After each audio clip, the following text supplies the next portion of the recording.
right, so I want to take a moment to put together a short video for some basic starting items that we are going to be recommending for one of our client dogs who is working through some reactivity issues. So we start with all of these dogs working on some very basic building blocks so that we have tools in our tool belt for later to implement to help work the dog through some of their struggles. So rather than jumping into problem behaviors and kind of just like trying to take a hammer to every nail that pops up, we're starting to kind of collect tools in our toolbox so that we can address the problem with a little more finesse and be a little fairer to the dog. Basically, the more skills that we have built in the dog ahead of time and the better communication we have built, the more we have to work with to kind of more subtly work through the problem and create a more complete solution, because not only are we trying to stop unwanted behavior, but we're able to then start replacing it with behaviors that we do want, and we can communicate that effectively to the dog. Because that can be a little bit challenging, especially for dogs that are a little more green, that maybe don't have quite so many skills under their belt. It can be difficult for us to show them first that the behavior they're displaying is unwanted. They may not even, realize that that is something that's maladaptive for them or for their relationship with their owner. And we're able to more efficiently kind of guide them away from behaviors we don't like or may prevent us from giving our dogs more freedom, and start steering them towards behaviors that we do. So the first step of that is typically, ideally in the training programs that we subscribe to, is showing the dog what is rewarding and what can better their situation. So we like to use food rewards frequently with dogs just because it tends to be one of the more efficient ways that we can provide really direct feedback to the dog. It's easy to have solid timing, and it's easy to help to teach our clients just kind of a quick and easy way to tell the dog, yes, that's what I wanted you to do. And so we also like to implement a system of markers. I won't go too crazy in depth here because I could make a whole video just about markers, but I'm going to talk specifically about the clicker. So clicker just makes a clicking noise.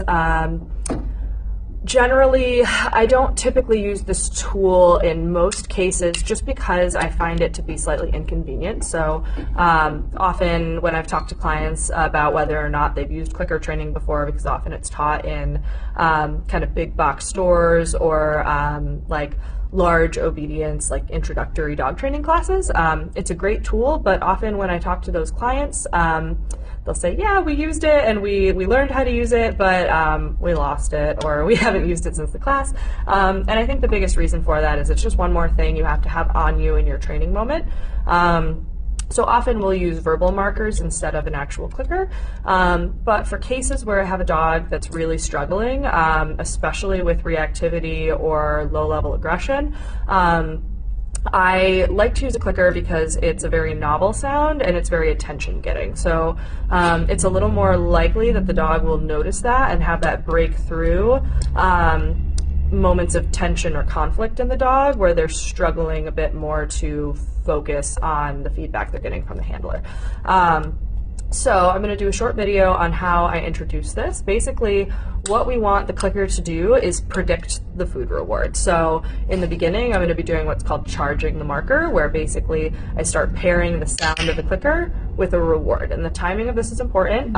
You're going to want to click, then feed, and not click and feed at the same time. Because we want the dog to learn that it's this, then that, not this and that at the same time. And so basically, in the beginning, I'm just going to use it to do what's called charging the marker, where the dog is just learning that association. Once I feel that the dog is starting to put together that the click means food, then I'll start pairing it with either like a shaping exercise of building a behavior slowly, or I'll reward known behaviors. So it could be something like a sit, since most dogs typically have that already built with their owners. It's a quick and easy way to take something the dog already knows and show them how this new communication will layer into that. The clicker is always, for me, what's called a terminal marker, so it marks the end of the required behavior. So if I've asked my dog to sit and I click, that means that they are now allowed to get up and retrieve the reward, or if I toss the food, which I frequently am known to do, then they can go and chase it. We'll talk about other markers at a different point, or I'll hopefully make a video about which markers I use and when. But for the sake of the target dog for this exercise and the dog that I'm going to be demoing with, we're just going to be using a terminal marker for the moment. All right, so I'll show you what I mean. All right, so we have Fergus here. He is a fairly boisterous young dog, and so he's already done a little bit of marker work, but I'm not sure he's ever done clicker work. I'd have to talk to his owners. We, however, have not done it on site. Oh, get it. So basically in the beginning, all I'm gonna do is food. And I'm really careful that I click, then move, rather than like trying to do it all at the same time. Basically what can happen there is you can have something called overshadowing, where rather than hearing the click, then expecting the delivery of food, the dog is paying more attention to your movement than the sound. Dogs are very like body movement and spatially aware creatures, so they're naturally going to be more focused on movement than sound. Good. Go away. So I'm going to start tossing the food now. I like to use food tosses in order to create a little bit of excitement and drive in my dog, and it makes the release very clear to the dog that once the click happens, you're now permitted to chase the food. Good boy. Good job. Good. So here I'm kind of free shaping the sit, so basically every time I see him sit, I click and then toss the food, and so now he's starting to volunteer that sit because he finds it more rewarding. And I might add a little bit of duration there, wait for him to hold it a little longer.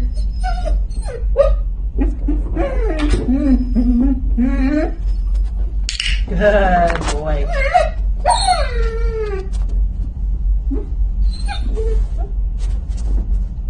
Good. Basically, the reason I kind of moved into him to help him back into a sit there is it's very difficult for a dog to not get stuck in a down position once they've volunteered that. Fergus. So I'm going to start introducing with him kind of the main behavior that I would like to assign to the client that's working on video homework. And so basically what I want to do is start introducing some gear desensitization. So the dog that we're working with, he has some significant difficulties with having collars placed on him. And so what I want to start doing is building positive associations with the gear and starting to get the dog comfortable with having collars put on and taken off. And in this particular case, we're looking at adding some specific training tools, and we need to be able to comfortably work around the dog's neck. And also to potentially introduce some muzzle work for this dog. So Fergus here has a little bit of gear aversion, so nothing crazy, but he has a tendency to kind of avoid having leashes put on. It's not a super uncommon problem, especially in young dogs. Dogs don't love having movement over the top of their heads, and it's very invasive to be right in their neck. So he's a good example because he's a little bit on the wiggly side and a little bit on the avoidance side for it, but he'll also be a good demo of how we can start using food to our advantage to build this back up. So Fergus. So what I'm going to do here is just pop the food into, I have this leash, this slip leash on the ground. I'm going to start putting food into the loop there so he starts seeking it out. Good boy. Good job. So I'm not going to stick to this too long with him because he's so focused on the food, he's not even noticing the collar anymore. Good boy, there we go. So I really liked that sniff around the leash. I know he's noticing it. Good. Good boy. nice. I'm actually going to start shaping, having him put his nose through it. I may take another video of another dog just interacting with the leash on the ground, but all right, like this. You ready? I'm going to get a little fancy with my gear here. Good. So basically here, I'm clicking and rewarding for him putting his face through the lead, and you can hear that click happens when he puts his face through. So I don't mind that he's pulling back out because I've marked the end of the behavior. I don't care what he does after I've given him the click, so long as he retrieves the reward. And you can see he's pretty quick to back out of it. Good boy. So what I'm going to do to start addressing that kind of quick in and out, because that's not super helpful to me, is just waiting a little longer before I click. Or I'll start giving multiple rewards. All right, let's try that again. Just breaking my treats up a little bit. So here, this time I'm going to wait a little bit before I reward. Now I'm giving 1 treat, 2 treat, quick treat. Now he can leave. Good boy.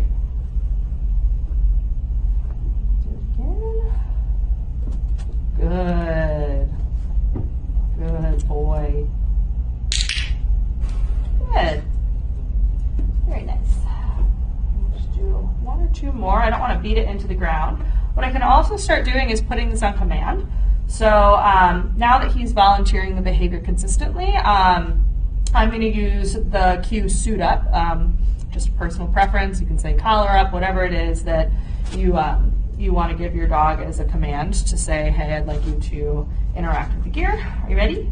Suit up. Good. So same rules that apply to the clicker work, where I want to give the cue before he has the opportunity to do it. So basically the order of events is giving the cue suit up, offering the opportunity to put his nose through the leash, then rewarding that. Suit up. Good boy. Good boy.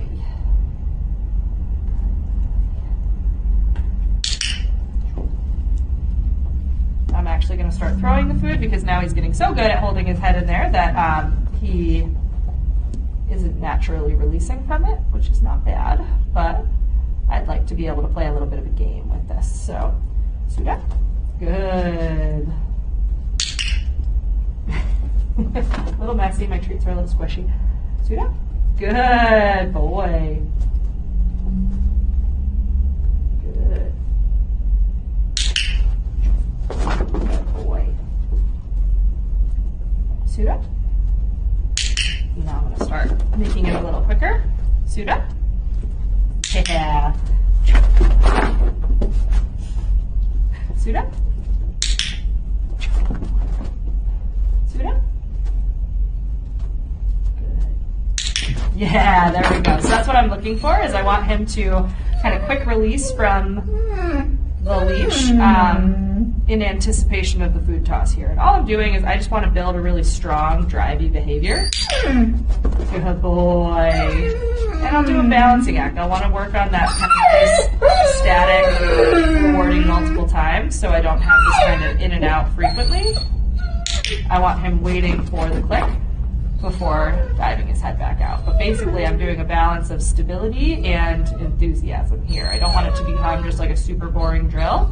I'd like him to enthusiastically interact with the leash.